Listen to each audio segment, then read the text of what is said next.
ಓಂ ಗುರುಬ್ರಹ್ಮ ಗುರುರ್ವಿಷ್ಣು ಗುರುದೇವೋ ಮಹೇಶ್ವರಃ ಗುರು ಸಾಕ್ಷಾತ್ ಪರಬ್ರಹ್ಮ ತಸ್ಮೈ ಶ್ರೀ ಗುರುವೇ ನಮಃ. ಗುರುವೇ ಸರ್ವಲೋಕಾನಾಂ ವಿಷಜೇ ಭವರೋಗಿಣಾಂ ನಿಧಯೇ ಸರ್ವವಿದ್ಯಾನಾಂ ದಕ್ಷಿಣಾಮೂರ್ತಯೇ ನಮಃ. ಅಜ್ಞಾನತಿಮಿರಾಂಧಸ್ಯ ಜ್ಞಾನಾಂಜನಶಲಾಕಯ ಚಕ್ಷುರುನ್ಮೀಲಿತಂ ಯೇನ ತಸ್ಮೈ ಶ್ರೀ ಗುರುವೇ ನಮಃ. ಶಂಕರಂ ಶಂಕರಾಚಾರ್ಯಂ ಕೇಶವಂ ಬಾದರಾಯಣಂ ಸೂತ್ರಭಾಷ್ಯಕೃತಂ ವಂದೇ ಭಗವಂತಂ ಪುನಃ ಪುನಃ. ಶ್ರುತಿಸ್ಮೃತಿಪುರಾಣಾನಾಂ ಆಲಯಂ ಕರುಣಾಲಯಂ ನಮಾಮಿ ಭಗವತ್ಪಾದಂ ಶಂಕರಂ ಲೋಕಶಂಕರಂ ಜಗದ್ಗುರುಚರಣಾರವಿಂದಾಭ್ಯೋ ನಮಃ. ಓಂ ಗಣಾನಾಂ ತ್ವಾ ಗಣಪತಿಗಂ ಹವಾಮಹೇ ಕವಿಂ ಕವೀನಾಮುಪಮಶ್ರವಸ್ತಮಂ ಜ್ಯೇಷ್ಠರಾಜಂ ಬ್ರಹ್ಮಣಾನ್ ಬ್ರಹ್ಮಣಸ್ಪದ ಆನಶೃಣ್ವನ್ನೋತಿಭಿಃ ಸೀದಸಾದನಂ. ಶ್ರೀಮಹಾಗಣಾಧಿಪತಯೇ ನಮಃ. ಪ್ರಣೋ ದೇವಿ ಸರಸ್ವತಿ ವಾಜೇ ಏವತೆ ಧೈನಾಮ ವಿತ್ರವತ ವಾಗ್ದೇವ್ಯೈ ನಮಃ. ಕಲ್ಯಾಣಾದ್ಭುತ ಗಾತ್ರಾಯ ಕಾಮಿತಾರ್ಥ ಪ್ರದಾಯಿನೇ ಶ್ರೀಮದ್ವೆಂಕಟನಾಥಾಯ ಶ್ರೀನಿವಾಸಾಯ ಮಂಗಳಂ. ಮಂಗಳಂ ಕೌಸಲೇಂದ್ರಾಯ ಮಹನೀಯ ಗುಣಾತ್ಮನೆ ಚಕ್ರವರ್ತಿ ತನೂಜಾಯ ಸಾರ್ವಭೌಮಾಯ ಮಂಗಳಂ. ವೇದ ವೇದಾಂತ ವೇದ್ಯಾಯ ಮೇಘಶ್ಯಾಮಲ ಮೂರ್ತೆಯೇ ಹಂಸಾಂ ಮೋಹನ ರೂಪಾಯ ಪುಣ್ಯಶ್ಲೋಕಾಯ ಮಂಗಳಂ. ಇಷ್ಟ ದೇವತಾ ಕುಲದೇವತಾ ಭೂನಿಲಾ ಸಮೇತ ಶ್ರೀ ಲಕ್ಷ್ಮೀ ವೆಂಕಟೇಶ್ವರ ಸ್ವಾಮಿ ದೇವತಾ ಚರಣಾರವಿಂದಾಭ್ಯೋ ನಮಃ. ಜಗದ್ಗುರುಗಳಾಗಿರ್ತಕ್ಕಂತಹ ಶ್ರೀ ಶ್ರೀ ಶ್ರೀ ಭಾರತೀ ತೀರ್ಥ ಮಹಾಸ್ವಾಮಿಗಳ ಹಾಗೂ ಜಗದ್ಗುರುಗಳಾಗಿರ್ತಕ್ಕಂತಹ ಶ್ರೀ ಶ್ರೀ ಶ್ರೀ ವಿಧುಶೇಖರ ಭಾರತಿ ಮಹಾಸ್ವಾಮಿಗಳ ಚರಣಾರವಿಂದಗಳಲ್ಲಿ ಸಾಷ್ಟಾಂಗ ನಮಸ್ಕಾರವನ್ನು ಮಾಡ್ತಾ ಇವತ್ತಿನ ಭಾಗವನ್ನು ನಾವು ಆರಂಭ ಮಾಡೋಣ. ಸಭೆಗೆ ನಮಸ್ಕಾರ. ಹೋದ ಒಂದು ಭಾಗದಲ್ಲಿ ಜಗನ್ಮಾತೆಯ ಲಲಿತಾ ಸಹಸ್ರನಾಮದ ಬಹಳ ಮುಖ್ಯವಾಗಿರ್ತಕ್ಕಂಥ ಘಟ್ಟಗಳಲ್ಲಿ ಈ ಕುಂಡಲಿನಿ ಬಗ್ಗೆ ನಾವು ಮಾತಾಡ್ತಾ ಇದ್ವಿ. ಹಾಗೆ ಕುಲಾಂಗನ, ಕುಲ ಅಂದ್ರೇನು, ಕುಲಾಂಗನ ಅಂದ್ರೇನು ಅನ್ನೋ ಮಾತನ್ನ ನಾವು ಹೇಳ್ತಾ ಇದ್ವಿ. ಇವತ್ತಿನ ಮುಂದಕ್ಕೆ ಕುಲ ಅಂತಸ್ಥ, ಕುಲ ಅಂತಸ್ಥ. ಅಂತ ಅಂದ್ರೇನು? ಒಳಗಡೆ. ಸ್ಥ ಅಂತಂದ್ರೆ ಇರೋದು. ಹಾಗಾಗಿ ಕುಲಾಂತಸ್ಥ ಅಂದ್ರೆ ಕುಲದ ಒಳಗಡೆ ಇರ್ತಕ್ಕಂಥವಳು. ನಾವು ಈಗಾಗಲೇ ಕುಲ ಅನ್ನೋದಕ್ಕೆ ಅನೇಕ ಬಾರಿ ಹೇಳಿದ್ದೀವಿ. ಕುಲ ಅಂತಂದ್ರೇನು? ಈ ಒಂದು ಕೆಳಗಡೆ ಭಾಗ 6 ಘಟ್ಟಗಳು ಏನು ಹೇಳಿದ್ವಿ, ಆ 6 ಘಟ್ಟಗಳನ್ನ ಎಲ್ಲವನ್ನು ಸೇರಿಸಿ ಕುಲ ಅಂತ ಕರಿತೀವಿ ಅಂತ. ಅಂತಹ ಕುಲದಲ್ಲಿ ಇರ್ತಕ್ಕಂತಹ ಆ ಮಾತೆ ಕುಲ ಅಂತಸ್ಥ ಅಂತ ಹೇಳಿ. ಹಾಗೆ ಈ ಒಂದು ಷಟ್ಚಕ್ರಗಳು ಅಂತ ನಾವೇನು ಹೇಳಿದ್ವಿ, 6 ಘಟ್ಟಗಳು ಅಂತ. ಆ ಷಟ್ಚಕ್ರಗಳು 6 ಚಕ್ರಗಳಲ್ಲೂ ಕೂಡ ಆಕೆ ವಿರಾಜಮಾನಲಾಗಿದ್ದಾಳೆ. ಪ್ರತಿ ಒಂದು ಇದರಲ್ಲಿ ಷಟ್ಚಕ್ರದಲ್ಲೂ ಕೂಡ ಆ ಜಗನ್ಮಾತೆ ಪ್ರಕಾಶಿಸ್ತಾ ಇದ್ದಾಳೆ ಅನ್ನೋ ಮಾತನ್ನ. ಹೇಗೆ ಪ್ರಕಾಶಿಸ್ತಾಳೆ ಏನು ಅನ್ನೋದನ್ನ ನಾವು ಹೇಳ್ತಾ ಇರ್ತೀವಿ. ನೋಡಿ, ಪ್ರತಿ ಒಂದು ಚಕ್ರದಲ್ಲೂ ಕೂಡ ಒಂದೊಂದು ಅಧಿದೇವತೆ. ನಾವು ಮೂಲಾಧಾರ ಚಕ್ರ ಅಂತ ತಗೊಂಡಾಗ ನಾವಲ್ಲಿ ಗಣಪತಿ ಅಂತ ಹೇಳಿದ್ವಿ. ಹಾಗೆ ಮೇಲ್ಗಡೆ ಸ್ವಾಧಿಷ್ಠಾನ ಚಕ್ರ ಬಂದಾಗ ಬ್ರಹ್ಮ ಅಂತ ಹೇಳಿ, ಅಲ್ಲಿಂದ ಮೇಲೆ ಶ್ರೀಪುರದ ಹತ್ರ ಬಂದ್ರೆ ವಿಷ್ಣು ಅಂತ. ಹೀಗೆ ಪ್ರತಿ ಒಂದು ಇದರಲ್ಲೂ ಕೂಡ ಚಕ್ರ ಸ್ಥಾನದಲ್ಲೂ ಕೂಡ ಒಂದೊಂದು ದೇವತೆ, ಅದು ಅಧಿಷ್ಠಾನ ದೇವತೆ. ಆ ರೂಪಗಳೆಲ್ಲ ಕೂಡ ಅವಳೇ ಅನ್ನೋ ಮಾತನ್ನ ನಾವು ಬಹಳ ಸ್ಪಷ್ಟವಾಗಿ ಅರ್ಥ ಮಾಡ್ಕೊಂಡಿದ್ದೀವಿ. ಹೀಗೆ ಆ ಪ್ರತಿ ಚಕ್ರದ ಎಲ್ಲ ದೇವತೆಗಳ ಸ್ವರೂಪ ಕೂಡ ಆ ಜಗನ್ಮಾತೆ ಶ್ರೀ ಲಲಿತಾ ತ್ರಿಪುರ ಸುಂದರಿ. ಹಾಗಾಗಿ ಇಂತಹ ಪ್ರತಿ ಒಂದು ಚಕ್ರ ಸ್ಥಾನದಲ್ಲೂ ಹೋದಾಗಲೂ ಕೂಡ ಅವಳು ಸ್ವಲ್ಪ ಹೊತ್ತು ವಿಶ್ರಾಂತಿ ಪಡಿತಾಳೆ. ಅಂದ್ರೆ ಯೋಗಿ ತಾನು ಮಾಡ್ತಾ ಇರ್ತಕ್ಕಂತಹ ಆ ಒಂದು ಯೋಗ, ಆ ಒಂದು ಧ್ಯಾನ, ಆ ಒಂದು ಪ್ರಯತ್ನ ಏನಿದೆ, ಅದು ಒಂದೊಂದು ಸ್ಟೇಜ್ ಅಲ್ಲಿ, ಒಂದೊಂದು ಘಟ್ಟದಲ್ಲಿ ಹೋಗಿ ನಿಂತಾಗ ಅಲ್ಲಿ ಆಗ್ತಕ್ಕಂಥ ಅನುಭೂತಿ, ಅಲ್ಲಿ ಆಗ್ತಕ್ಕಂತಹ ಒಂದು ಅನುಭವಗಳು ಬೇರೆ ಬೇರೆ ಆಗಿರೋದ್ರಿಂದ ಮುಂದೆ ಕೇಳ್ತೀನಿ ಯಾವ್ಯಾವ ರೀತಿಯಾಗಿರ್ತಕ್ಕಂಥ ಅನುಭೂತಿಗಳಾಗತ್ತೆ, ಯಾವ್ಯಾವ ರೀತಿಗಳಿರ್ತಕ್ಕಂತಹ ವಿಷಯಗಳು ಅವ್ರಿಗೆ ಅರ್ಥವಾಗುತ್ತೆ ಅನ್ನೋ ಮಾತನ್ನು ನಾವು ಬಹಳ ವಿವರವಾಗಿ ಹೇಳೋಣ. ಬಹಳ ಇಂಟ್ರೆಸ್ಟಿಂಗ್ ಟಾಪಿಕ್ ಅದು. ಹಾಗಾಗಿ ಈ ಒಂದು ಪ್ರತಿ ಒಂದು ಘಟ್ಟದಲ್ಲೂ ಕೂಡ ಆ ಜಗನ್ಮಾತೆ ವಿರಾಜಿಸ್ತಾಳೆ ಅನ್ನೋ ಮಾತನ್ನ ಇಲ್ಲಿ ಹೇಳ್ತಾ ಇದ್ದಾರೆ. ಆದ್ರಿಂದ ಅಲ್ಲಿ ಅವಳು ಇರೋದ್ರಿಂದ, ಈ ಕುಲದಲ್ಲಿ ಅವಳು ಇರೋದ್ರಿಂದ ಕುಲಾಂತಸ್ಥ ಅಂತ ಕರೀತಾರೆ. ಷಟ್ಚಕ್ರಗಳನ್ನ ಕಮಲ ಅಂತ ಕರೀತಾರೆ. ಯಾಕೆಂತಂದ್ರೆ ಚಕ್ರದಲ್ಲಿ ಇರ್ತಕ್ಕಂತಹ ಆ ಒಂದು ಷಟ್ಚಕ್ರಗಳು, ಪ್ರತಿ ಚಕ್ರದಲ್ಲೂ ಕೂಡ ಆ ಚಕ್ರ ಇದು ಕಮಲದಂತೆ ಇದೆ ಅಂದ್ರೆ ಅದು ಕಮಲದ ಮೊಗ್ಗಿನಂತೆ ಇದೆ ಅಂತ. ಏಕಿದೆ ಅಂದ್ರೆ ಪ್ರತಿ ಒಂದು ಘಟ್ಟಕ್ಕೂ ಹೋದಾಗ ಯೋಗಿಯಾದವನು ಅಥವಾ ಆ ಒಂದು ಸ್ಥಾನವನ್ನು ಪಡಿಬೇಕು ಅಂತ ಹೇಳಿ ತಾನು ಪ್ರಯತ್ನವನ್ನು ಮಾಡ್ತಿರ್ತಕ್ಕಂತಹ ಆ ಭಕ್ತ, ಅವನು ಆ ಒಂದು ಸ್ಥಾನವನ್ನು ತಲುಪಿದಾಗ ಆ ಜ್ಞಾನ ಉದಯ ಆದಾಗ ಆ ಕಮಲ ರೂಪದಲ್ಲಿ ಇರ್ತಕ್ಕಂತಹ ಆ ಮೊಗ್ಗು ಅರಳತ್ತೆ ಅಂತ. ಅಂದ್ರೆ ಮೊಗ್ಗು ಅರಳತ್ತೆ ಅಂತಂದ್ರೆ ಅವನಿಗಿರ್ತಕ್ಕಂತಹ ಆ ಜ್ಞಾನ ವಿಕಸನ ಹೊಂದುತ್ತೆ, ಆ ಜ್ಞಾನೋದಯವಾಗುತ್ತೆ, ಅವನಿಗೆ ತಿಳುವಳಿಕೆ ಬರುತ್ತೆ ಅದ್ರ ಬಗ್ಗೆ ಅನ್ನೋ ವಿಚಾರವನ್ನ ಇಲ್ಲಿ ಹೇಳ್ತಾ ಇದ್ದಾರೆ. ಆ ಚಕ್ರವನ್ನ ತಲುಪಿದಾಗ, ಆ ಒಂದು ಜ್ಞಾನ ಸಂಪಾದನೆಯಾದಾಗ ಆ ಮೊಗ್ಗು ಹೇಗೆ ಬಿಚ್ಚಿಕೊಳ್ಳುತ್ತೋ ಹಾಗೆ ಜ್ಞಾನ ಕೂಡ ವಿಕಸನ ಹೊಂದುತ್ತೆ. ಹಾಗೆ ಇಂತಹ ದಿವ್ಯ ಜ್ಞಾನಗಳು ವಿಕಸನ ಹೊಂದಿ ಅಂತಹ ದಿವ್ಯ ಜ್ಞಾನಗಳು ಪ್ರಾಪ್ತವಾಗ್ತಕ್ಕಂತಹ ಜಾಗಗಳು ಯಾವುದು ಅಂದ್ರೆ ಷಟ್ ಕಮಲಗಳು. ಹಾಗಾಗಿ ಇದು ಶ್ರೀ ಸೂಕ್ತದಲ್ಲಿ ಬಹಳ ಸ್ಪಷ್ಟವಾಗಿ ನಾವು ಎಷ್ಟೋ ಸರ್ತಿ ಈ ಪೂಜೆ ಅಥವಾ ಪಾರಾಯಣಗಳು, ಅಭಿಷೇಕಗಳು ಅಥವಾ ನಾವು ಪಠಣಗಳು ಪಾರಾಯಣಗಳು ಮಾಡುವಾಗ ಶ್ರೀ ಸೂಕ್ತ ಹೇಳೋದುಂಟು. ಹಿರಣ್ಯವರ್ಣ ಮರಣೀಂ ಸವರ್ಣ ರಜತ ಸ್ರಜಾ ಅಂತ ಹೇಳಿ. ಆದ್ರೆ ಆ ಒಂದು ಶ್ರೀ ಸೂಕ್ತದಲ್ಲಿ ಒಂದು ವಾಕ್ಯ ಬರುತ್ತೆ, ಶ್ರೀಯಂ ವಾಸಯ ಮೇ ಕುಲೆ ಮಾತರಂ ಪದ್ಮಮಾಲಿನೀಂ ಅಂತ ಹೇಳಿ. ನಾವು ಸುಮ್ಮನೆ ಗಟ್ಟ ಹೊಡೆದು ಬಿಟ್ಟಿದ್ದಾಗ ಶ್ರೀ ಸೂಕ್ತ ಬರುತ್ತೆ ಅಂತ ಹೇಳ್ಕೊಂಡೋದಾಗ ಅದ್ರಲ್ಲಿ ಇರ್ತಕ್ಕಂತಹ ಆ ಒಂದು ವಿಚಾರವನ್ನ ನಾವು ಗೊತ್ತಿರೋದಿಲ್ಲ. ಆದ್ರೆ ಇಲ್ಲಿ ಎಷ್ಟು ಸ್ಪಷ್ಟವಾಗಿ ಹೇಳ್ತಾ ಇದ್ದಾರೆ ಅಂದ್ರೆ ಶ್ರೀಯಂ ವಾಸಯ ಮೇ ಕುಲೆ ಅಂತ ಅವರು. ಅಂದ್ರೆ ಆ ಷಟ್ಚಕ್ರದಲ್ಲಿ ಕುಲ ಅಂತ ಬರುತ್ತೆ ನೋಡಿ, ಶ್ರೀಯಂ ವಾಸಯ ಮೇ ಕುಲೆ ಅಂತ ಬಂದಾಗ ಆ ಕುಲದಲ್ಲಿ ಯಾವುದು ಷಟ್ಚಕ್ರಗಳು. ಕುಲ ಅಂದ್ರೆ ನೋಡಿ ಇಲ್ಲಿಗಿಲ್ಲಿ ಹೇಗೆ ಸಾಮರಸ್ಯ ಇದೆ ನೋಡಿ. ಕುಲೆ ಅಂತಂದಾಗ ಆ ಒಂದು ಕುಲದಲ್ಲಿ ಆ ಷಟ್ಚಕ್ರದಲ್ಲಿ ನಾನ್ ಅಂದ್ರೆ ಶ್ರೀಚಕ್ರದಲ್ಲಿ ಶ್ರೀಮಾತ ಪ್ರಕಾಶಿಸ್ತಾಳೆ ಅಂತ ಹೇಳಿ. ಶ್ರೀಯಂ ವಾಸಯ ಮೇ ಕುಲೆ ಮಾತರಂ ಪದ್ಮಮಾಲಿನೀಂ ನೋಡಿ. ಹಾಗಾಗಿ ಅಂದ್ರೆ ಕಮಲದ ಹೂಗಳ ಮಾಲೆಯಂತೆ ಇದೆ ಅಂತ ನೋಡಿ. ಆಮೇಲೆ ಇನ್ನೊಂದು ವಾಕ್ಯವನ್ನು ಹೇಳ್ತಾ ಹೋಗ್ತಾರೆ, ಏನಪ್ಪಾ ಅಂದ್ರೆ ಶ್ರೀಯಂ ವಾಸ ಇದು ಅದರಲ್ಲಿ 6 ಕಮಲಗಳು ಅಂತ ಹೇಳಿದ್ವಿ. ಅದು ಹೇಗೆ ಜೋಡಿಸಿಟ್ಟಿದ್ದಾರೆ, ಒಂದ್ರ ಮೇಲೊಂದು ಒಂದ್ರ ಮೇಲೊಂದು ಒಂದ್ರ ಮೇಲೊಂದು ಒಂದ್ರ ಮೇಲೊಂದು ಜೋಡಿಸಿದ್ದಾರೆ. ನೋಡೋದಿಕ್ಕೆ ಹೇಗೆ ಕಾಣುತ್ತೆ ಅದು ಅಂದ್ರೆ ಒಂದು ಮಾಲೆ ತರ ಕಾಣುತ್ತೆ ಅಂತ ಹೇಳಿ. ಹಾಗಾಗಿ ಈ ಒಂದು ನೋಡಿ ಅವ್ರು ಹೇಳ್ತಾರೆ ಪದ್ಮಮಾಲಿನಿ ಅಂತ ಹೇಳ್ತಾರೆ. ಶ್ರೀಯಂ ವಾಸೆ ಮೇ ಕುಲೆ ಮಾತರಂ ಪದ್ಮಮಾಲಿನಿ. ಪದ್ಮ ಅಂದ್ರೇನು ಕಮಲಗಳು, ಮಾಲಿನಿ ಅಂದ್ರೇನು ಹಾರ. ಹಾಗಾಗಿ ಈ ಒಂದು ಷಟ್ಚಕ್ರದಲ್ಲಿ ರೂಪದಲ್ಲಿರ್ತಕ್ಕಂತಹ ಆ ಕಮಲಗಳನ್ನ ಒಂದ್ರ ಮೇಲೊಂದು ಜೋಡಿಸಿಟ್ಟಿದ್ದಾರೆ ಅಂದ್ರೆ ಕಮಲದ ಮಾಲೆಗಳ ರೀತಿಯಲ್ಲಿದ್ದಾಳೆ ಅಂತ. ಹಾಗಾಗಿ ಈ ಒಂದು ಶ್ರೀಯಂ ವಾಸಯ ಮೇ ಕುಲೆ, ಆ ಕುಲದ ಮಧ್ಯದಲ್ಲಿ ನಾನಿದ್ದೀನಿ. ಯಾವ ತರ ಜೋಡಿಸಿದ್ದಾರೆ ಷಟ್ಚಕ್ರಗಳು ಅಂದ್ರೆ ಕಮಲದ ಹೂಗಳನ್ನ ಮಾಲೆ ಮಾಡಿದ್ದಾರೆ ಅನ್ನೋ ರೀತಿಯಲ್ಲಿ ಶ್ರೀಯಂ ವಾಸಯ ಮೇ ಕುಲೆ ಮಾತರಂ ಪದ್ಮ ಮಾಲಿನಿ. ನೋಡಿ ಎಷ್ಟು ಚೆನ್ನಾಗಿದೆ. ಹಾಗೆ ಈ ಒಂದು ಇನ್ನೊಂದರಲ್ಲಿ ಹೇಳ್ತಾ ಅದೇ ಶ್ರೀ ಸೂಕ್ತದಲ್ಲಿ ಇನ್ನೊಂದು ಶ್ಲೋಕ ಬರುತ್ತೆ ನೋಡಿ. ಆ ಪ್ರತಿ ಒಂದು ಅಕ್ಷರ ಇದನ್ನ ನಾವು ನೋಡ್ತಾ ಹೋದಾಗ ಆನಂದ ಆಗತ್ರಿ.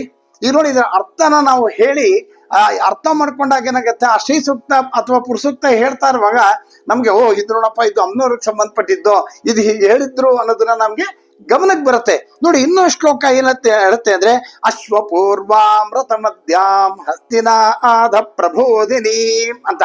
ನೋಡಿ ಇಲ್ಲಿ ನಾವು ಹಿಂದಿನ ನಮ್ಮ ಲಲಿತಾ ಸಹಸ್ರನಾಮದ ನಾಮಗಳನ್ನ ಜ್ಞಾಪಿಸ್ಕೋಬಹುದು. ಅಶ್ವಪೂರ್ವಾಂ ಅಂತ ಹೇಳಿದಾಗ ಅಶ್ವಾರೂಢ ದಿಷ್ಟಿಶಾಶ್ವ ಕೋಟಿ ಕೋಟಿ ಬಿರಾವೃತ ಅಂತ ನಾವು ಹಿಂದೆ ಹೇಳಿದ್ದೆ, ಹೌದಲ್ವಾ? ಆಮೇಲೆ ನೋಡಿ ಅಶ್ವಪೂರ್ವಂ ರಥ ಮಧ್ಯಾಂ, ಯಾವ್ಯಾವ ರಥ ಇತ್ತು ಅಂತ ಹೇಳಿದಾಗ ಇದು ಚಕ್ರರಾಜ ರಥಾರೂಢ ಸರ್ವಾಯುಧ ಪರಿಷ್ಕೃತ ಕಿರಿಚಕ್ರರಥಾರೂಢ ಮಂತ್ರಿಣಿ ಪರಿಸೇವಿತ ಕಿರಿಚಕ್ರರಥಾರೂಢ ದಂಡನಾಥ ಪುರಸ್ಕೃತ. ನೋಡಿ ಎಷ್ಟು ಚೆನ್ನಾಗಿದೆ. ಆ ಒಂದೇ ಒಂದು ಪದ ಅವ್ರು ಹೇಳಿದ್ದಾರೆ ಅಷ್ಟೇ ಶ್ರೀಚಕ್ರದಲ್ಲಿ. ಆದ್ರೆ ಯಾವ್ಯಾವ ರಥಗಳಿತ್ತು ಅದನ್ನ ಅವ್ರು ಹೇಳ್ತಾ ಇದ್ದಾರೆ. ಶ್ರೀಚಕ್ರ, ಆಮೇಲೆ ನಮ್ಮ ಇವರು ವರಾಹಿ ಇಟ್ಕೊಂಡಿದ್ದಂತ ಮಂತ್ರಿಣಿ ಗಣ ಸೇವಿತ ಆ ಚಕ್ರ, ಹೀಗೆ ಅನೇಕ ಚಕ್ರಗಳನ್ನ ಇಲ್ಲಿ ಹೇಳ್ತಾ ಇದ್ದಾರೆ. ಹಾಗಾಗಿ ಅಶ್ವಪೂರ್ವಾಮೃತ ಮಧ್ಯಾಂ ಹಸ್ತಿನಾ ಪ್ರಬೋಧಿನಿ. ನೋಡಿ ಹಸ್ತಿ ಅಂದ್ರೆ ಏನು? ಸಂಪತ್ಕರಿ ಸಮಾರೂಢ ಸಿಂಧುರ ವ್ರಜ ಸೇವಿತ. ನಿಮ್ಗೆ ಹಳೆದ ಜ್ಞಾಪಕ ಬಂತ? ಅಶ್ವಾರೂಢ ದಿಷ್ಟಿಶಾಶ್ವ ಕೋಟಿ ಕೋಟಿ ಬಿರಾವೃತ ಸಂಪತ್ಕರಿ. ಅಶ್ವಾರೂಢ ದಿಷ್ಟಿಚಾಶ್ವ ಕೋಟಿ ಕೋಟಿ ಬಿರಾವೃತ. ನೋಡಿ, ಹಾಗಾಗಿ ಈ ಶ್ಯಾಮಲಾದೇವಿ ಹೊಂದಿರ್ತಕ್ಕಂತಹ ರಥ, ಆಮೇಲೆ ವಾರಾಹಿ ಹೊಂದಿರತಕ್ಕಂತಹ ರಥ, ಮಂತ್ರಿಣಿ ಪರಿಸೇವಿತ, ನೋಡಿ ಹೀಗೆಲ್ಲ ಕೂಡ ಆ ರಥಗಳ ಹೆಸರುಗಳನ್ನ ಇಲ್ಲಿ ಹೇಳ್ತಾ ಇದ್ದಾರೆ. ಹಾಗಾಗಿ ಅಶ್ವಪೂರ್ವಾಮೃತ ಮಧ್ಯಾಂ ಹಸ್ತಿನ ಆಧ ಪ್ರಬೋಧಿನೀಂ ಅಂತ ನಾವಲ್ಲಿ ಹೇಳ್ತಾ ಇರುವಾಗ ಇಲ್ಲಿ ನಾವು ಅದನ್ನೆಲ್ಲ ಜ್ಞಾಪಿಸ್ಕೋತೀವಿ. ಯಾವುದು ಅಶ್ವಾರೂಢ ದಿಷ್ಟಿಶಾಶ್ವ ಕೋಟಿ ಕೋಟಿ ಬಿರಾವೃತ, ಚಕ್ರ ರಾಜ ರಥಾರೂಢ, ಆಮೇಲೆ ಗಿರಿಚಕ್ರ ರಥಾರೂಢ, ಕಿರಿಚಕ್ರ ರಥಾರೂಢ, ಆಮೇಲಿಂದ ಬಂದು ಸಂಪತ್ಕರಿ ಸಮಾರೂಢ, ಹೀಗೆ ನೋಡಿ ಎಷ್ಟು ರಥಗಳು. ಹಾಗಾಗಿ ಈ ಬಂಡಾಸುರ ವಧೆ ಮಾಡ್ತಕ್ಕಂತ ಸಂದರ್ಭದಲ್ಲಿ ನಾವು ಯಾವ ಯಾವ ರಥಗಳನ್ನ ನಾವು ಅಲ್ಲಿ ಉಲ್ಲೇಖ ಮಾಡಿದ್ವೋ ಆ ರಥಗಳೆಲ್ಲ ಇಲ್ಲಿ ಹೇಳ್ತಾ ಇದ್ದಾರೆ ಶ್ರೀಚಕ್ರದ ಒಂದೇ ಲೈನ್ ನಲ್ಲಿ. ಹಾಗಾಗಿ ಈ ಒಂದು ಶ್ರೀವಿದ್ಯಾ, ಶ್ರೀಚಕ್ರ, ಶ್ರೀ ಸೂಕ್ತ ಇವೆಲ್ಲಕ್ಕೂ ಕೂಡ ಪರಸ್ಪರ ಸಂಬಂಧ ಇದೆ. ಹಾಗಾಗಿ ಇದೆಲ್ಲ ಬಿಡಿಬಿಡಿಯಾಗಿ ಓದಿದ್ರು ಕೂಡ ನಮಗೆ ಅದರ ಅರ್ಥವನ್ನ ತಿಳ್ಕೊಂಡಾಗ ಏನಾಗುತ್ತೆ, ಹೌದಪ್ಪ ಈ ಪುರುಷ ಸೂಕ್ತದಲ್ಲಿ ಇದಿರೋದು ಇದಕ್ಕೆ ಸಂಬಂಧ ಇದೆ, ಶ್ರೀ ಸೂಕ್ತದಲ್ಲಿರೋದು ಇದಕ್ಕೆ ಸಂಬಂಧ ಇದೆ. ಹಾಗಾಗಿ ಪ್ರತಿಯೊಂದು ಕೂಡ ಒಂದಕ್ಕೊಂದಕ್ಕೆ ಸಂಬಂಧ ಇದೆ. ನಾವು ಅದನ್ನ ವಿಶ್ಲೇಷಣೆ ಮಾಡಿ ಸಂದರ್ಭ ಬಂದಾಗ ಅದನ್ನ ನಾವು ತಿಳ್ಕೋಬೇಕಾಗತ್ತೆ ಅಂತ ಹೇಳಿ ಮುಂದಕ್ಕೆ ಕೌಲಿನಿ. ನೋಡಿ, ಇಲ್ಲಿ ಕುಲ ಮತ್ತೆ ಅಕುಲಕ್ಕೆ ಇರ್ತಕ್ಕಂತಹ ಅನುಬಂಧನೆ ಕೌಲಿನಿ. ಕುಲ ಅಂದ್ರೆ ನಮಗ್ ಗೊತ್ತು, 6 ಸ್ಟೇಜಸ್ ಏನಿದೆ, ಆ ಒಂದು ಚಕ್ರಗಳಿಗೆ 6 ಚಕ್ರಗಳೇನಿದೆ, ಆ 6 ಚಕ್ರ ಸೇರಿ ನಾವು ಕುಲ ಅಂತ ಹೇಳಿದೆ. ಆ ಕುಲವನ್ನ ಬಿಟ್ಟು 7ನೇದು ಯಾವುದು ಅಂತಂದ್ರೆ ಅದೇ ಅಕುಲ. ಅಕುಲ ಅಂತಂದ್ರೆ ಸಹಸ್ರಾರ ಸ್ಥಾನ. ಹಾಗಾಗಿ ಈ ಒಂದು ಕುಲ ಅಂತಕ್ಕಂಥದ್ದು ಮಜಲುಗಳು, ಇದು ಅಕುಲ ಅಂತಂತಂದ್ರೆ ಗಮ್ಯ. ಹಾಗಾಗಿ ಮಜಲುಗಳು ಇಲ್ಲದೆ ನಾವು ಆ ಒಂದು ಗಮ್ಯಕ್ಕೆ ಹೋಗೋದಕ್ಕೆ ಆಗೋದಿಲ್ಲ. ಯಾಕೆ ಅಂತಂದ್ರೆ ಮಜಲುಗಳಿಲ್ಲಪ್ಪ, ಇವತ್ತು ನಾವು ಇದೆಲ್ಲ ಬೇಡ, ನಾವು ಡೈರೆಕ್ಟ್ ಆಗಿ ಗಮ್ಯಕ್ಕೆ ಹೊರಟೋಗ್ತೀವಿ ಅಂತ ಹೇಳಿ ನಾವು ಹಂಗೆ ಹೋಗೋದಕ್ಕೆ ಅಕುಲ ಆಗಿ ಹೋಗೋದಕ್ಕೆ ಆಗೋದಿಲ್ಲ. ಹಾಗಾಗಿ ಇವು ಮಜಲುಗಳು ಬಹಳ ಮುಖ್ಯವಾಗಿ ಬೇಕು. ಅದನ್ನ ತಿಳ್ಕೊಂಡ್ರೆ ಮಾತ್ರ ನಾವು ಮುಂದಕ್ಕೆ ಆ ಗಮ್ಯಕ್ಕೆ ಹೋಗೋದಕ್ಕೆ ಸಾಧ್ಯ. ಸಹಸ್ರಾರ ಸ್ಥಾನವನ್ನ ನಾವು ಶಿವಸ್ಥಾನ ಅಂತ ಕರೀತಾರೆ. ಇಲ್ಲಿ ನಾವು ಹಿಂದೆ ಒಂದು ಎಕ್ಸಾಂಪಲ್ ಕೊಟ್ಟಿದ್ವಿ, ಏನು, ದೀಪ ಮತ್ತೆ ಬೆಳಕು. ಬೆಳಕು ಬಿಟ್ಟು ದೀಪ ಇಲ್ಲ, ದೀಪ ಬಿಟ್ಟು ಬೆಳಕಿಲ್ಲ. ದೀಪ ಯಾರು? ಶಿವ ಸ್ವರೂಪ. ಬೆಳಕು ಏನು? ಶಕ್ತಿ ಸ್ವರೂಪ. ಹಾಗಾಗಿ ಈ ಒಂದು ದೀಪ ಅಂತಕ್ಕಂಥದ್ದು ಸಹಸ್ರಾರ, ಬೆಳಕು ಅಂತಕ್ಕಂಥದ್ದು ಕುಲ. ಈಗ ಮೂಲಾಧಾರದಿಂದ ಹೊರಟಂತಹ ಆ ಒಂದು ಶಕ್ತಿ, ಕುಂಡಲಿನಿ ಶಕ್ತಿ, ಕಡೆಯಲ್ಲಿ ಸಹಸ್ರಾರದಲ್ಲಿರ್ತಕ್ಕಂತಹ ಆ ಪರಮೇಶ್ವರನನ್ನ ಅದು ಹೋಗಿ ಸೇರ್ತಾಳೆ. ಆಮೇಲೆ ಅಕುಲಂ ಶಿವಸ್ಥಾನ, ಕುಲಂ ಶಕ್ತಿ ಸ್ಥಾನ ಅಂತ ಅಲ್ವಾ? ಕುಲ ಶಕ್ತಿ ಸ್ಥಾನ. ಯಾಕಂದ್ರೆ ಅವಳು ಅಲ್ಲಿಂದ ಮೇಲ್ಗಡೆಗೆ ಅಕುಲ ಇರ್ತಕ್ಕಂಥ ಸ್ಥಳ, ಶಿವನ್ ಇರ್ತಕ್ಕಂಥ ಸ್ಥಳಕ್ಕೆ ಬರ್ತಾಳೆ. ಹಾಗಾಗಿ ಅಕುಲ ಶಿವಸ್ಥಾನ, ಕುಲ ಶಕ್ತಿ ಸ್ಥಾನ. ಕುಲದಲ್ಲಿರ್ತಕ್ಕಂತಹ ಶಕ್ತಿ ಯಾರ್ದು? ಅಕುಲ. ಆ ಅಕುಲ ಯಾರಿಗೆ ಸಂಬಂಧಪಟ್ಟಿದ್ದಾಳೆ? ಶಕ್ತಿಗೆ ಸಂಬಂಧಪಟ್ಟಿದ್ದಾಳೆ. ಹಾಗಾಗಿ ಈ ಪರಸ್ಪರ ಸಂಬಂಧ, ಕುಲ ಮತ್ತೆ ಅಕುಲ ಎರಡು ಪರಸ್ಪರ ಸಂಬಂಧ ಏರ್ಪಡೋದ್ರಿಂದ ಯಾವುದೇ ವಿಧವಾಗಿರ್ತಕ್ಕಂತಹ ಭೇದ ಇಲ್ಲ. ಶಿವಶಕ್ತಿಯರ ಬಗ್ಗೆ ಯಾವುದೇ ವಿಧವಾಗಿರ್ತಕ್ಕಂತಹ ಭೇದ ಕಲ್ಪಿಸಬಾರದು, ಇಲ್ಲದೇನೆ ಇರೋದ್ರಿಂದ ಅವೆರಡಕ್ಕೂ ಇರತಕ್ಕಂಥ ಸಂಬಂಧವೇ ಕೌಲಿನಿ. ಎಷ್ಟು ಚೆನ್ನಾಗಿದೆ. ಈಗ ಕುಲದಿಂದ ತಾಯಿ ಆ ಒಂದು ಅಕುಲದ ಕಡೆಗೆ ಪ್ರಯಾಣಿಸ್ತಾ ಇದ್ದಾಳೆ. ಈ ಪ್ರಯಾಣದ ಮಾರ್ಗನ ಏನ್ ಕರೀತಾರೆ ಅಂದ್ರೆ ಕೌಲ ಮಾರ್ಗ. ಹಾಗಾಗಿ ಕೌಲಿನಿ ಅಂತಂದ್ರೆ ಪ್ರತಿಯೊಬ್ಬರ ದೇವತೆಗಳಿಗೂ ಅವಳು ಜಗನ್ಮಾತೆ ರೂಪನೇ. ಪ್ರತಿ ಒಂದು ದೇವತೆಯ ರೂಪವೇ ಆ ಜಗನ್ಮಾತೆ. ಈಗ ನಾವು ಕೆಳಗಡೆಯಿಂದ ಹೇಳ್ಕೊಂಡು ಬಂದ್ವಿ.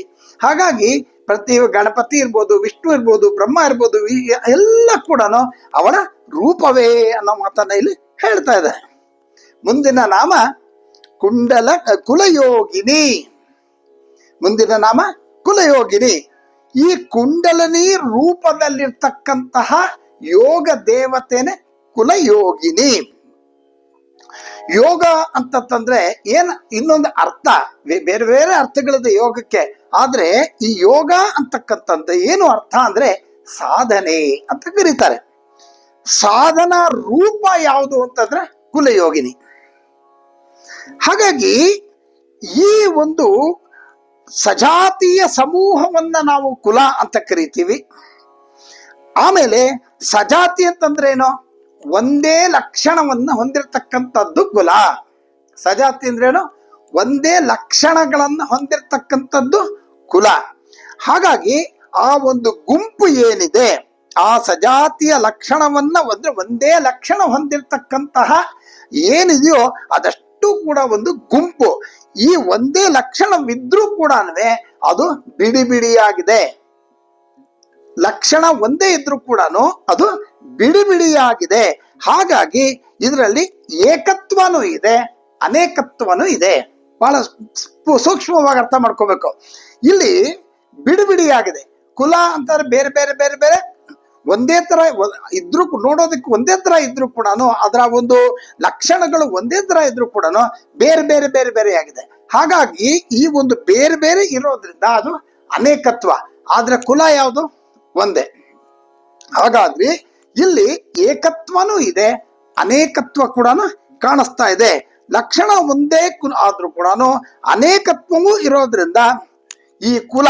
ಹಾಗಾಗಿ ಶ್ರೀಚಕ್ರದಲ್ಲಿರ್ತಕ್ಕಂತಹ 8 ಆವರಣಗಳಿರ್ತಕ್ಕಂತಹ ಎಲ್ಲ ದೇವತೆಗಳು, 64 ಕೋಟಿ ದೇವತೆಗಳು ಮತ್ತು ಅವರ ಪರಿವಾರ ದೇವತೆಗಳು ಯಾರ್ಯಾರಿದ್ದಾರೆ ಅವರು ಎಲ್ಲರನ್ನೂ ಸೇರಿ ಯೋಗಿಗಳು ಅಥವಾ ಯೋಗಿನಿಗಳು ಅಂತನ್ನುವಾಗ ಇವರು ಎಲ್ಲರಿಗೂ ಕೂಡ ಸೇರಿಸಿದಾಗ ಏನಾಗತ್ತೆ? ಕುಲ ಅಂತ, ಯೋಗಿನಿಗಳ ಕುಲ. ಯಾಕಂದ್ರೆ ಎಲ್ಲರೂ ಕೂಡ ಶ್ರೀಚಕ್ರದಲ್ಲಿ ಅನೇಕ ಜನ, 64 ಕೋಟಿ ಯೋಗಿನಿಗಳು ಮತ್ತೆ ಅವರ ಪರಿವಾರ, ಅದೆಲ್ಲವೂ ಸೇರಿಸಿ ಒಂದು ಕುಲ. ಹಾಗಾಗಿ ಈ ಒಂದು ಕುಲದಲ್ಲಿರ್ತಕ್ಕಂತಹ, ಈ ಶ್ರೀಚಕ್ರದಲ್ಲಿರ್ತಕ್ಕಂತಹ ಪ್ರತಿಯೊಬ್ಬ ಯೋಗಿನಿಯ ಎಲ್ಲ ಕುಲವನ್ನು ಸೇರಿಸಿ ಈ ಒಂದು ಲೀಡರ್, ಅದಕ್ಕೆ ಯಾರು? ಲಲಿತಾ ಪರಮೇಶ್ವರಿ. ಹಾಗಾಗಿ ಇವಳು ಕುಲ ಯೋಗಿನಿ. ಮುಂದೆ ಮುಂದೆ ಈ ಹೇಳುವಂತಹ ವಿಚಾರಗಳಲ್ಲಿ ಶ್ರೀಚಕ್ರವನ್ನ ನಾವು ನಮ್ಮ ಶರೀರದ ಜೊತೆ ಹೇಗೆ ಸಂಬಂಧ ಕಲ್ಪಿಸ್ಕೋಬೇಕು, ಹೆಂಗ್ ಹೊಂದುತ್ತೆ ಇದು ಅನ್ನೋದನ್ನ ನಾವು ಮುಂದೆ ಹೇಳ್ತಾ ಹೋಗೋಣ. ಹಾಗಾಗಿ ಪ್ರತಿಯೊಬ್ಬರಲ್ಲೂ ಕೂಡ ಶ್ರೀಚಕ್ರ ಇದೆ. ಅದನ್ನ ನಾವು ಕಂಡುಕೋಬೇಕು. ಯಾವ ರೀತಿಯಲ್ಲಿ ಆ ಒಂದು ಶ್ರೀಚಕ್ರ ನಮ್ಮಲ್ಲೇ ಇದೆ ಅನ್ನೋದನ್ನ ನಾವು ಕಂಡುಕೋಬೇಕಾಗತ್ತೆ. ಹಾಗಾಗಿ ಈ ಶ್ರೀಚಕ್ರದಲ್ಲಿರ್ತಕ್ಕಂತಹ ಶಕ್ತಿ ನಮ್ಮನ್ನ, ಯಾಕಂದ್ರೆ ನಾವು ಶ್ರೀಚಕ್ರವನ್ನ ಆರಾಧಿಸುವಾಗ ಶ್ರೀಚಕ್ರದಲ್ಲಿರ್ತಕ್ಕಂತಹ ಆ ಎಲ್ಲ ದೇವತೆಗಳು ಯೋಗಿನಿಯರು ಹಾಗೂ ಆ ಜಗನ್ಮಾತೆ ಆಗಿರ್ತಕ್ಕಂತಹ ಆ ಶ್ರೀಚಕ್ರ ರಾಜ ಸಿಂಹಾಸನೇಶ್ವರಿ ಲಲಿತಾ ತ್ರಿಪುರ ಸುಂದರಿ ನಮ್ಮನ್ನ, ನಮ್ಮ ಕುಟುಂಬವನ್ನ, ನಮ್ಮ ಎಲ್ಲರನ್ನು ಕೂಡ ಎಲ್ಲ ಸುತ್ತಮುತ್ತ ಪ್ರತಿಯೊಬ್ಬರನ್ನು ಕೂಡ, ಹಾಗೂ ಮುಂದೆ ಹುಟ್ಟತಕ್ಕಂತಹ ಎಲ್ಲ ಸದಸ್ಯರು, ಈಗ ಇರ್ತಕ್ಕಂಥವರು ಮುಂದೆ ಭವಿಷ್ಯದಲ್ಲಿ ಹುಟ್ಟತಕ್ಕಂತಹ ಪ್ರತಿಯೊಬ್ಬರಿಗೂ ಕೂಡ ಈ ಒಂದು ಶ್ರೀ ಲಲಿತಾ ದೇವಿಯ ಅನುಗ್ರಹ ಇರಲಿ ಅಂತ ಹೇಳಿ ನಾವು ಪ್ರಾರ್ಥಿಸ್ಬೇಕಾಗತ್ತೆ. ಯಾಕಂತಂದ್ರೆ ಇಂತಹ ಒಂದು ಅದ್ಭುತವಾಗಿರ್ತಕ್ಕಂತಹ ಅವಕಾಶ ಆ ಶ್ರೀದೇವಿ, ಆ ಲಲಿತಾ ತ್ರಿಪುರ ಸುಂದರಿಯನ್ನ ನಾವು ಅತ್ಯಂತ ಭಕ್ತಿಯಿಂದ ನಮ್ಮನ್ನು, ನಮ್ಮ ಕುಲವನ್ನು ಹಾಗೂ ನಮ್ಮ ಎಲ್ಲ ವಂಶವನ್ನು, ಮುಂದೆ ಭವಿಷ್ಯದಲ್ಲಿ ಹುಟ್ಟತಕ್ಕಂತಹ ಪ್ರತಿಯೊಬ್ಬರಿಗೂ ಕೂಡ ಅವಳ ಅನುಗ್ರಹ ಸದಾ ಇರಲಿ ಅಂತೇಳಿ ನಾವು ಈ ಒಂದು ಸಂದರ್ಭದಲ್ಲಿ ಬಹಳ ಭಕ್ತಿಯಿಂದ ಶ್ರದ್ಧೆಯಿಂದ ಬೇಡ್ಕೋಬೇಕು. ಮುಂದೆ ಅಕುಲ. ಇದುವರೆಗೂ ಕೂಡ ಅಕುಲ ಅಂತಂತಂದ್ರೆ ನಾವು ಸಹಸ್ರಾರ ಅನ್ನೋ ಮಾತನ್ನ ನಾವು ಹೇಳ್ತಾ ಇದ್ವಿ. ಹಾಗಾದ್ರೆ ಕುಲದ ಮೂಲಕ ಅಕುಲಕ್ಕೆ ಹೋಗಬೇಕು ಅಂತ ಹೇಳಿದೆ. ಯಾಕಂದ್ರೆ ಮಜಲುಗಳು ಅಂತ ಹೇಳಿದೆ, ಈ ಮಜಲುಗಳು ಇಲ್ಲದೆ ನಾವು ಹೋಗಕ್ಕಾಗೋದಿಲ್ಲ ಅಂತ ಹೇಳಿ. ಹಾಗಾಗಿ ಈ ಒಂದು ಮಜಲುಗಳ ಮೂಲಕನೇ ಆ ಒಂದು ಅಕುಲಕ್ಕೆ ಹೋಗಬೇಕು. ಇಲ್ಲ ಅಂದ್ರೆ ಅದಕ್ಕೆ ಹೋಗೋದಕ್ಕೆ ಸಾಧ್ಯನೇ ಇಲ್ಲ. ಸ್ಟೆಪ್ ಬೈ ಸ್ಟೆಪ್ ಮಾಡಿ ಮೇಲೆ ಹೋಗ್ಬೇಕು ಅಂತಂದ್ರೆ ಜಂಪ್ ಹಿಡ್ಕೊಂಡು ಹೋಗಕ್ಕಾಗೋದಿಲ್ಲ. ಅದನ್ನ ಒಂದೊಂದೇ ಮೆಟ್ಲು ಹೇಗೆ ಹತ್ಕೊಂಡು ಹೋಗ್ಬೇಕು, ಹಾಗೆ ಈ ಒಂದು ಮಜಲುಗಳನ್ನ ದಾಟ್ಕೊಂಡೆ ನಾವು ಅಕುಲಕ್ಕೆ ಹೋಗ್ಬೇಕಾಗತ್ತೆ. ಇಲ್ಲಿ ಹೇಗೆ ಹೋಗ್ಬೇಕು ಅಂತಂದ್ರೆ ಕುಲಾಚಾರ ಅನ್ನೋದು ಬಹಳ ಮುಖ್ಯ. ಪ್ರತಿ ಒಬ್ಬರ ಮನೆಯಲ್ಲೂ ಕೂಡ ಅವ್ರದೇ ಆಗಿರ್ತಕ್ಕಂತಹ ಕುಲಾಚಾರಗಳಿರುತ್ತೆ. ಅದನ್ನ ತಪ್ಪಿಸಿ ಹೋಗಬಾರದು ಅನ್ನೋ ಮಾತನ್ನು ನೋಡಿ, ಹಿಂದೆ ಕೂಡ ಈ ಮಾತನ್ನು ಹೇಳಿದ್ರು, ಇಲ್ಲೂ ಕೂಡ ಬಹಳ ಸ್ಪೆಸಿಫಿಕ್ ಆಗಿ ಬಹಳ ಚೆನ್ನಾಗಿ ಇಲ್ಲಿ ಹೇಳ್ತಾ ಇದ್ದಾರೆ. ಇಲ್ಲಿ ಕಾಳಿ ತಂತ್ರ ಅಂತಕ್ಕಂತಹ ಶಾಸ್ತ್ರದಲ್ಲಿ ಅದ್ಭುತವಾಗಿರ್ತಕ್ಕಂತಹ ವೇದ ಸಮನ್ವಯವನ್ನ ಮಾಡಿದ್ದಾರಂತೆ. ಏನು ಅಂತಂದ್ರೆ, ಕುಲ ಅಂತಂದ್ರೆ ಅನೇಕವಾಗಿರ್ತಕ್ಕಂತಹ ಒಂದು ಸಮೂಹ.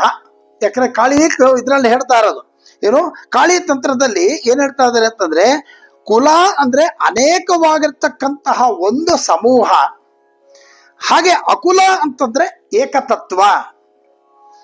ಆದ್ರಿಂದ ಏಕತತ್ವ ಅಂತಂದ್ರೆ ಅನೇಕ ತತ್ವ ಅಂತಂದ್ರೆ ಪ್ರಪಂಚ. ನಾವಿರ್ತಕ್ಕಂಥದ್ದಲ್ಲಿ ಪ್ರಪಂಚದಲ್ಲಿ, ಹಾಗಾಗಿ ಅಂದ್ರೆ ಕುಲದಲ್ಲಿ. ಹಾಗಾಗಿ ನಾವು ಕುಲಾಂಗನೆಯನ್ನು ತಿಳ್ಕೋಬೇಕು, ಆವಾಗ ನಾವು ಮುಂದಿನ ತತ್ವಕ್ಕೆ ಹೋಗೋದಕ್ಕೆ ಸಾಧ್ಯ ಅಂತ ಹೇಳ್ತಾರೆ. ಪ್ರಪಂಚದಲ್ಲಿ ಇರ್ತಕ್ಕಂತಹ ಎಲ್ಲದರಲ್ಲೂ ಕೂಡ ಚೈತನ್ಯ ಸ್ವರೂಪನಾಗಿರ್ತಕ್ಕಂತಹ ಆ ಜಗದಂಬೆ ಇದ್ದಾಳೆ. ಹಾಗಾಗಿ ಆ ಜಗದಂಬೆಯನ್ನು ನಾವು ತಿಳ್ಕೋತಾ ಮುಂದಕ್ಕೆ ಹೋದಾಗ ನಮಗೆ ಜ್ಞಾನೋದಯ ಆಗತ್ತೆ. ಆ ಜ್ಞಾನೋದಯ ಆದಾಗ ನಾವು ಅಕುಲಕ್ಕೆ ಸೇರ್ಕೊಂತೀವಿ. ಹಾಗಾಗಿ ಅದರಲ್ಲಿರ್ತಕ್ಕಂತಹ ಆತ್ಮನೇ ಅಕುಲ. ಶರೀರ ಕುಲ, ಆತ್ಮ ಅಕುಲ. ಶರೀರ ಕುಲ, ಯಾಕಂದ್ರೆ ಅನೇಕ ಭಾಗಗಳು. ಹಾಗಾಗಿ ಶರೀರ ಕುಲ, ಇದು ಆತ್ಮ ಅಕುಲ. ಹಾಗಾಗಿ ಒಂದೇ ಶರೀರದಲ್ಲಿ ಸೃಷ್ಟಿನಲ್ಲಿರ್ತಕ್ಕಂತಹ ಆತ್ಮವೂ ಒಂದೇ. ಹಾಗಾಗಿ ಶರೀರದಲ್ಲಿರ್ತಕ್ಕಂತಹ ಕುಲದಿಂದ ನಾವು ಪ್ರಯತ್ನ ಮಾಡಿದಾಗ ಅಕುಲ ಸ್ಥಿತಿಗೆ ನಾವು ತಲುಪಬಹುದು. ಪ್ರಾಥಮಿಕವಾಗಿ ನಾವು ಮಾಡ್ತಕ್ಕಂತಹ ಎಲ್ಲ ಕೂಡ ಉಪಾಸನಾ ಮಾರ್ಗ ಅನ್ನೋದಾದ್ರೆ, ಅದು ಮಾಡ್ತಾ ಮಾಡ್ತಾ ಮಾಡ್ತಾ ಮಾಡ್ತಾ ಅದು ಮುಂದೆ ಏನಾಗುತ್ತೆ, ಅದು ಉಪನಿಷತ್ತುಗಳಾಗಿ ಪರಿವರ್ತನೆ ಆಗ್ಬಿಡುತ್ತೆ. ಹಾಗಾಗಿ ಇದನ್ನ ಬೈ ಅಂಡ್ ಲಾರ್ಜ್ ಇದೆಲ್ಲ ಸಮ್ಮರೈಸ್ ಮಾಡಿ ಹೇಳಿದಾಗ ಇದನ್ನೇ ಅಕುಲ ಅಂತ ಹೇಳಿ ಕರೀತಾರೆ. ಮುಂದೆ ಸಮಯಾಂತಸ್ಥ. ಅಕುಲದಲ್ಲಿ ತಾಯಿ ಸಮಯ ಅಂತಂದ್ರೆ ನಾವು ಟೈಮು ಗಂಟೆ ಅಂತ ತಿಳ್ಕೋಬಾರ್ದು. ಇಲ್ಲಿ ಸಮಯ ಅಂತಂದಾಗ ಆ ಸಮಯ ರೂಪದಲ್ಲಿದ್ದಾಳೆ ಜಗನ್ಮಾತೆ. ಅಕುಲದಲ್ಲಿ ಆ ಒಂದು ಸಮಯ ರೂಪದಲ್ಲಿ ಅವಳು ವಿರಾಜಿಸ್ತಾ ಇದ್ದಾಳೆ. ಈ ಒಂದು ಸಮಯ ರೂಪದಲ್ಲಿ ಇರೋದ್ರಿಂದ ಆಕೆಯನ್ನ ಸಮಯಾಂತಸ್ಥ, ಸ್ಥ ಅಂದ್ರೆ ಇರೋದು, ಸಮಯ ಅಂದ್ರೆ ಸಮರೂಪದಲ್ಲಿ ಅವಳಿದ್ದಾಳೆ. ಆದ್ರಿಂದ ಅದನ್ನ ಸಮಯಾಂತಸ್ಥ ಅಂತ ಹೇಳಿ ಇಲ್ಲಿ ಸಮಸ್ಥಿತಿ ಅಂತ ಕೂಡ ಕರೀತಾರೆ. ಸಮ ಅಂತಂದ್ರೆ ಸಮಸ್ಥಿತಿ. ಯಾಕೆ ಅಂತಂದ್ರೆ ಕುಲಂ ಶಕ್ತಿ ರೀತಿ ಪ್ರೋಕ್ತೆ ಅಕುಲಂ ಸಮಯ ಮುಚ್ಚತೆ ಅಂತ ಹೇಳಿ. ಇಲ್ಲಿ ಏನಾಗುತ್ತೆ ಅಂತಂದ್ರೆ, ಇದುವರೆಗೂ ಕೂಡ ನಾವು ತಾಯಿ ಕುಲದಿಂದ ಮೇಲಕ್ಕೆ ಅವಳು ಪ್ರಯಾಣವನ್ನ ಮಾಡ್ತಾ ಇದ್ದಾಳೆ ಅನ್ನೋದನ್ನ ನಾವು ಹೇಳ್ತಾ ಇದ್ವಿ. ಹಾಗೆ ಆ ಒಂದು ಪ್ರಯಾಣವನ್ನು ಮಾಡಿ ಪ್ರತಿ ಒಂದು ಷಟ್ಚಕ್ರವನ್ನು ದಾಟಿ ಆ ಒಂದು ಇಲ್ಲಿರ್ತಕ್ಕಂತಹ ಆ ಶಿವನಲ್ಲಿ ಅವಳು ಸೇರಿದಾಳೆ ಅಂತ ಹೇಳಿ. ಹಾಗಾಗಿ ಆ ಶಿವನಲ್ಲಿ ಆ ಶಕ್ತಿ ಬೆರೆತಾಗ ಸಮ ಅಥವಾ ಸಾಮರಸ್ಯ ಉಂಟಾಗುತ್ತೆ. ಹಾಗಾಗಿ ಇಲ್ಲಿ ಶಿವಶಕ್ತಿಗಳು ಒಂದಾಗಿದ್ದಾರೆ. ಹಾಗಾಗಿ ಈ ಸ್ಥಿತಿಯನ್ನ ಸಮಯ ಅಂತ ಕರೀತಾರೆ. ಇಲ್ಲಿ ಈ ಸ್ಥಿತಿಯಲ್ಲಿ ಸಹಸ್ರಾರದಲ್ಲಿ ಇರೋದ್ರಿಂದ ಸಮಯಾಂತಸ್ಥ, ಶಿವಶಕ್ತಿ ಸ್ವರೂಪದಲ್ಲಿ ಅಲ್ಲಿ ಇರೋದ್ರಿಂದ ಸಮಯಾಂತಸ್ಥ. ಹಾಗೆ ಶಿವಶಕ್ತಿಯರು ಏಕರೂಪದಲ್ಲಿ ಇದ್ದಾರೆ ಅಂತ ಭಾವಿಸಿ ನಾವು ಉಪಾಸನೆಯನ್ನ ಮಾಡಬೇಕು. ಯಾವಾಗಲೂ ಕೂಡ ಶಿವಶಕ್ತಿಯರನ್ನ ಬೇರೆ ಬೇರೆ ಅಂತ ಹೇಳಿ ಉಪಾಸನೆ ಮಾಡಬಾರ್ದು. ಹಾಗಾಗಿ ಶಿವಶಕ್ತಿಯರನ್ನ ಏಕರೂಪದಲ್ಲಿ ನಾವು ನೋಡಿ ಭಾವಿಸಬೇಕು. ಈಗ ಪ್ರಪಂಚದಲ್ಲಿ ಪ್ರತಿ ಶಕ್ತಿಯೂ ಕೂಡ ಪರಮೇಶ್ವರ ಶಕ್ತಿ ಅಂತ ಅಂದ ಮೇಲೆ ನಮ್ಮ ಶಕ್ತಿ ಬೇರೆನೆ. ಪ್ರಪಂಚದಲ್ಲಿರ್ತಕ್ಕಂತಹ ಪ್ರತಿ ಒಂದು ಕೂಡ ಶಕ್ತಿ ಶಿವಶಕ್ತಿಯರ ಸ್ವರೂಪ ಅನ್ನುವಾಗ ನಮ್ಮಲ್ಲಿರ್ತಕ್ಕಂತಹ ಅಂತರಾತ್ಮ ಒಳಗಡೆ ಇರ್ತಕ್ಕಂತಹ ಶಕ್ತಿ ಅದು ಕೂಡ ಬೇರೆ ಅಲ್ಲ, ಎರಡು ಒಂದೇ. ಅದನ್ನು ನಾವು ನಮ್ಮ ಮೂಲಕ ನಾವು ಅದನ್ನು ತಿಳ್ಕೋಬೇಕು. ನಮ್ಮಲ್ಲಿರ್ತಕ್ಕಂತಹ ಆ ಶಕ್ತಿ ಯಾವುದು, ಏನದು ಅನ್ನೋದನ್ನ ನಾವು ನಮ್ಮ ಯೋಗ ಅಥವಾ ಒಂದು ಪ್ರಾಕ್ಟೀಸ್, ಒಂದು ಶ್ರದ್ಧೆಯಿಂದ ನಾವು ಅದನ್ನ ಹುಡುಕೋತಾ ಹೋಗ್ಬೇಕು. ನಾನು ಹಿಂದೆ ಹೇಳಿದೆ, ಪ್ರತಿಯೊಂದು ಇದು ನಮ್ಮ ಕುಂಡಲಿನಿ ಎಲ್ಲಿದೆ ಅಂದ್ರೆ ನಮ್ಮಲ್ಲೇ ಇದೆ ಅಂತ. ಎಲ್ಲಿದೆ ಅದು ನಾವು ಪ್ರಯತ್ನ ಪೂರ್ವಕವಾಗಿ ಹುಡುಕಬೇಕು, ಸರಿಯಾಗಿರ್ತಕ್ಕಂತಹ ಗುರುವಿನ ಮಾರ್ಗದರ್ಶನದಲ್ಲಿ ಹೋಗ್ಬೇಕು ಅಂತ ಹೇಳಿ ನಾನು ಇದನ್ನ ಹೇಳಿದ್ದೆ. ಹಾಗಾಗಿ ಇಂತಹ ಒಂದು ಸ್ಥಿತಿಗೆ ಹೋಗುತ್ತೆ ಅಂತಂದ್ರೆ ಅದು ಅದ್ವೈತ ಸ್ಥಿತಿಗೆ ಅದು ತೆಗೆದುಕೊಂಡು ಹೋಗುತ್ತೆ. ನಾನು ಬೇರೆ ಅಲ್ಲ, ಅದು ಇದು ಶಕ್ತಿ ಬೇರೆ ಅಲ್ಲ ಅನ್ನೋ ಸ್ಥಿತಿಗೆ ತಗೊಂಡಾಗ ಅದ್ವೈತ ಸ್ಥಿತಿಗೆ ಅದು ತಗೊಂಡು ಹೋಗುತ್ತೆ. ಸಮಯಾಚಾರ ಅಂತಂದ್ರೂ ಕೂಡ ಅದ್ವೈತ ಅಂತಂದ್ರೂ ಕೂಡ ಎರಡು ಒಂದೇನೆ. ಸಮಯಾಚಾರದಲ್ಲಿ ನಾವು ಯಾವುದೇ ವಿಧವಾಗಿರ್ತಕ್ಕಂಥ ಭೇದಗಳು ಇಲ್ಲ. ಹಾಗಾಗಿ ಅದ್ವೈತ ಅಂದ್ರೂ ಒಂದೇ, ಸಮಯಾಚಾರ ಅಂತಂದ್ರೂ ಒಂದೇ. ಇದು ವೇದಾಂತ ಮಾರ್ಗವೇ ಆಗಿದೆ. ಯಾಕಂದ್ರೆ ಇದು ವೇದಾಂತ ಮಾರ್ಗ. ಸಮಯಾಚಾರದಲ್ಲಿ ಶಿವಶಕ್ತಿ ಏಕತ್ವವನ್ನ ತಿಳ್ಕೊಂಡು ಮಾಡೋದೇನೆ ಉಪಾಸನೆ. ಸಮಯಾಚಾರದಲ್ಲಿ ಶಿವ ಮತ್ತೆ ಶಕ್ತಿಯರ ಒಂದು ಏಕತ್ವವನ್ನ ನಾವು ತಿಳ್ಕೊಂಡು ಮಾಡ್ತಕ್ಕಂಥದ್ದೇನೆ ಉಪಾಸನೆ. ಇದನ್ನ ಮಾಡಿದ್ರೆ ಏನಾಗುತ್ತೆ, ತಂದೆ ತಾಯಿ ಅಂದ್ರೆ ನಾವು ಒಟ್ಟಿಗೆ ಪೂಜೆ ಮಾಡ್ದಂಗೆ, ಧ್ಯಾನಿಸ್ದಂಗೆ, ಉಪಾಸನೆ ಮಾಡ್ದಂಗೆ ಆಗತ್ತೆ ಅನ್ನೋ ಮಾತನ್ನ ಇಲ್ಲಿ ಬಹಳ ಸ್ಪಷ್ಟವಾಗಿ ಅವರು ಹೇಳ್ತಾ ಇದ್ದಾರೆ. ಹಾಗೆ ಮುಂದೆ ಇಲ್ಲಿ ಶಿವಶಕ್ತಿಯರ ಸಾಮ್ಯ ಎಷ್ಟು ಅಂತ ಹೇಳಿ ಆ ಭಾಷ್ಯಕಾರರು ಹೇಗೆ ಹೇಳ್ತಾ ಇದ್ದಾರೆ ಅನ್ನೋದಾದ್ರೆ, ಅನುಷ್ಠಾನ ಸಾಮ್ಯ, ಅದು ಸಾಮ್ಯಗಳನ್ನು ಹೇಳ್ತಾರೆ ನೋಡಿ. ಈ ಒಂದು ಶಿವಶಕ್ತಿಯರ ಸಾಮ್ಯಗಳು ಯಾವ್ಯಾವುದು, ಅದ್ರ ವಿಚಾರ ಏನು ಅನ್ನೋದನ್ನ ಬಹಳ ಸ್ಪಷ್ಟವಾಗಿ ಇಲ್ಲಿ ಹೇಳ್ತಾ ಇದ್ದಾರೆ ನೋಡಿ. ಒಟ್ಟು 5 ಪಂಚಸಾಮ್ಯಗಳು ಬಹಳ ಕ್ಲಿಯರ್ ಆಗಿ ಅರ್ಥ ಮಾಡ, ಇವುಗಳನ್ನ ನಾನು ಬಹಳ ವಿವರವಾಗಿ ಹೇಳ್ತಾ ಹೋಗ್ತೀನಿ ಏನು ಅಂತ. ಸಾಮ್ಯ ಅಂತಂದ್ರೆ ಒಬ್ರಿಗೊಬ್ರಿಗೆ ಸಮವಾಗಿರ್ತಕ್ಕಂಥದ್ದು, ಪರಸ್ಪರ ಅರ್ಥ ಆಗಿರ್ತಕ್ಕಂಥದ್ದು ಅನ್ನೋದನ್ನ ನಾವು ಬಹಳ ಸ್ಪಷ್ಟವಾಗಿ ಹೇಳಿದೀವಿ.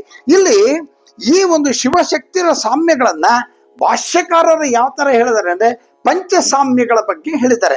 ಮೊದಲನೇದು ಬಂದು ಅನುಷ್ಠಾನ ಸಾಮ್ಯ. ನಾನು ಹೇಳ್ತೇನೆ ಅನುಷ್ಠಾನ್ಯ ಸಾಮ್ಯ ಅಂದ್ರೆ ಏನು, ಅಧಿಷ್ಠಾನ ಸಾಮ್ಯ ಅಂದ್ರೆ ಏನು, ಇವೆಲ್ಲ ನಾನು ಬಹಳ ವಿವರವಾಗಿ ನಿಮ್ಗೆ ಹೇಳ್ತೀನಿ, ಅವಾಗ ಅರ್ಥ ಆಗ್ಬಿಡುತ್ತೆ. ಅನುಷ್ಠಾನ ಸಾಮ್ಯ, ಎರಡನೇದು ಬಂದು ಅಧಿಷ್ಠಾನ ಸಾಮ್ಯ, ಮೂರನೇದು ರೂಪ ಸಾಮ್ಯ, ನಾಲ್ಕನೇದು ನಾಮ ಸಾಮ್ಯ, ಐದನೇದು ಅವಸ್ಥಾ ಸಾಮ್ಯ.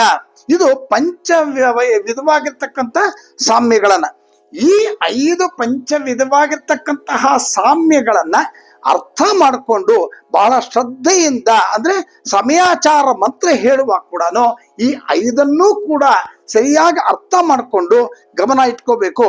ಇಲ್ಲಿ ಹಯಗ್ರೀವರು ಅಗಸ್ತ್ಯ ಮಹಾಮುನಿಗಳಿಗೆ ಲಲಿತಾ ತ್ರಿಶತಿಯನ್ನ ಉಪದೇಶ ಮಾಡ್ತಾ ಇದ್ದಾಗ ಶ್ರೀಚಕ್ರದ ವಿಚಾರವಾಗಿ ಒಂದು ವಿಚಾರವನ್ನು ಅವ್ರು ಹೇಳ್ತಾರೆ. ಯಾಕಂದ್ರೆ ಹಯಗ್ರೀವರು ಅಗಸ್ತ್ಯರಿಗೆ ಹೇಳುವಾಗ ಅನೇಕ ವಿಚಾರಗಳನ್ನು ಹೇಳಿದ್ರು. ಇದು ಗೋಪ್ಯವಾಗಿರ್ತಕ್ಕಂಥ ವಿಚಾರ ಅಂತ. ಕುಲಾಂಗನ ಅಂತ ಬಂದಾಗ ನಾವು ಹೇಳಿದ್ವಿ, ಇದು ಕುಲಾಂಗನೆ ಅಂತಂದ್ರೇನು, ಬಹಳ ಗೌಪ್ಯವಾಗಿರ್ತಕ್ಕ ಕುಲಾಂಗನೆ ವಿಚಾರವನ್ನ, ಅಂಗನೆ ಕುಲಾಂಗನೆ ವಿಚಾರವನ್ನ ಮಾತಾಡುವಾಗ ಅವುಗಳು ಎಷ್ಟು ಗೌಪ್ಯನೋ ಹಾಗೆ ಈ ಶ್ರೀ ವಿದ್ಯಾ ಕೂಡ ಅಷ್ಟು ಗೌಪ್ಯ. ಆದ್ರಿಂದ ಸಿಕ್ಕಿದವ್ರಿಗೆಲ್ಲ ಹೇಳಬಾರದು ಅನ್ನೋದನ್ನ. ಹಾಗಾಗಿ ಇಲ್ಲಿ ಶ್ರೀ ಲಲಿತಾ ತ್ರಿಶತಿಯನ್ನು ಹೇಳುವಾಗ ಹಯಗ್ರೀವ ಮಹಾಶಯರು ಅಗಸ್ತ್ಯರಿಗೆ ಹೇಳ್ತಕ್ಕಂಥ ಸಂದರ್ಭದಲ್ಲಿ ಶ್ರೀಚಕ್ರ ವಿಚಾರವಾಗಿ ಹೇಳ್ತಾರೆ. ತ್ರಿಕೋಣ ರೂಪಿಣಿ ಶಕ್ತಿ ಬಿಂದು ರೂಪ ಶಿವಸ್ಮೃತ ಅಂತ ಹೇಳ್ತಾರೆ.